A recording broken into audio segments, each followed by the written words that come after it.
آمریکا به کمک مردم افغانستان آمد. بعد از 20 سال با مصرف میلیون کشور را تسلیم.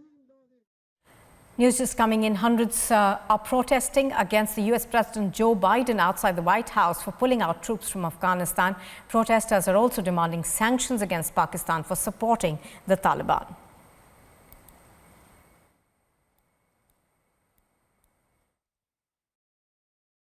After 20 years, we are back in 2000, but we are back at the moment and where Afghanistan was. We want peace. We are here to raise our voices for Afghanistan, for humanity. It's not only Afghanistan. If Taliban comes again, that will become the home of terrorism.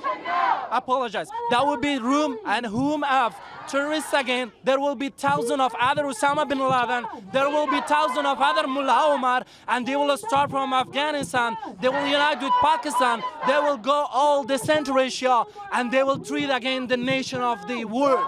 They will treat again the world nation. They will treat again New York. They will treat again Washington. They will treat again Germany, France, London, everywhere. We are here to save the world. Join us. Please listen our voices. We are not for ourselves. We are not for Afghanistan. We are for humanity. We are for the world. We want to be peace in the world.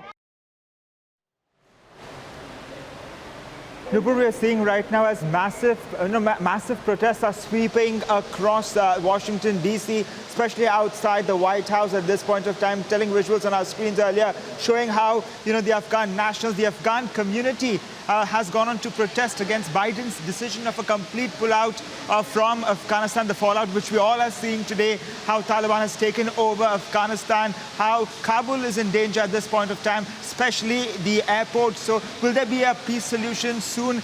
We have to wait and see. But right now, protests against Joe Biden. Now, earlier also we had seen that the former US President Donald Trump also had demanded Joe Biden's resignation.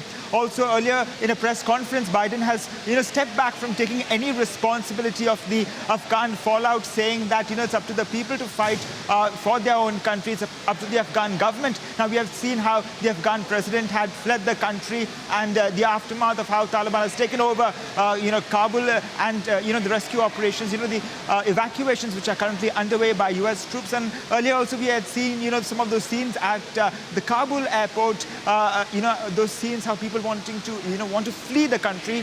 Right now, protests in Washington, D.C., protests outside White House. Joe Biden is yet to issue another statement. He has yet to address the press on the current situation. We have to wait and see how he tackles the situation and how he addresses the media. To pull out of Afghanistan swiftly. In fact, what's happening in Afghanistan is being compared to what happened in South Vietnam and to Saigon, as to everybody is comparing the pullout of the US from there to what we are now seeing in Afghanistan. These, of course, are decisions that Joe Biden will have to essentially explain because the world community as well as Afghans are asking why the US pulled out in such a hurry.